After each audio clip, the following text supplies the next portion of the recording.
మరియు ఒక పార్టీ కార్యదర్శిగా కళాకాలం ఉన్నారు, సిఐటి కార్యదర్శిగా ఉన్నారు, రాష్ట్ర కమిటీ సభ్యులుగా ఉన్నారు, అనేక బాధ్యతలు పోరాటాలు. దానికోసం చెప్పాలంటే ఒక బాగుగా పనిచేసే సాధ్యం కాదు. ప్రతి విషయం మనం చెప్పచ్చు. ఆ విధంగా చనిపోయినప్పుడు కూడా అన్ని వాళ్ళు అర్పించారు. ఎందుకు అర్పించారంటే ఒక సర్వీస్ సేవ చేశారు కాబట్టి మా తరఫున యాజమాన్యంతో మాట్లాడి హక్కులు సాధించారు కాబట్టి ఆ విధంగా ఘనమైన వాళ్ళు అర్పించారు. ఆ విధంగా పనిచేయచ్చు. ఆ విషయంలో ఒక రకంగా చెప్పాలంటే అది కొంత టాలెంటే. ఇక రెండో విషయం ఏంటంటే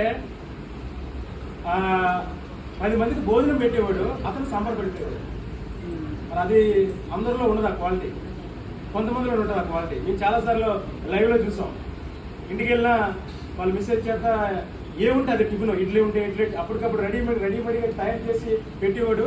మేము తింటుంటే అతను ఆనందపడేవాడు.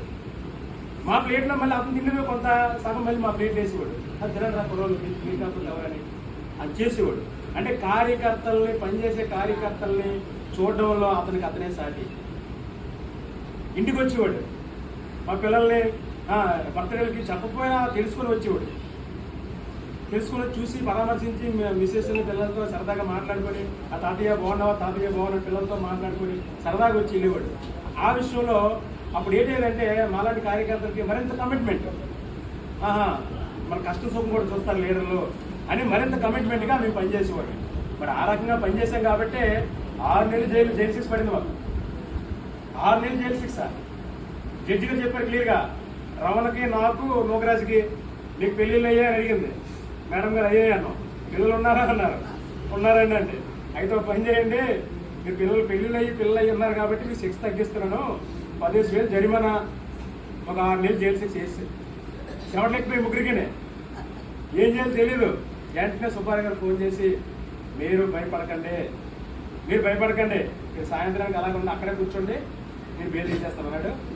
మేము 4:30-5 టైం కల్లా మమ్మల్ని పోలీసులు రౌండప్ చేసి రిపీటర్ 6 కలర్ అయిపోయిందో తీసుకెళ్ళిపోతే ఇంకా 6 నెలలు లోపలికి. సాయంత్రం 4 గంటలకు బెయిల్ తీసేది. సాయంత్రం 4 గంటలకు బెయిల్ వేస్తుంది అంటే అంత చిన్న విషయం కాదు అది.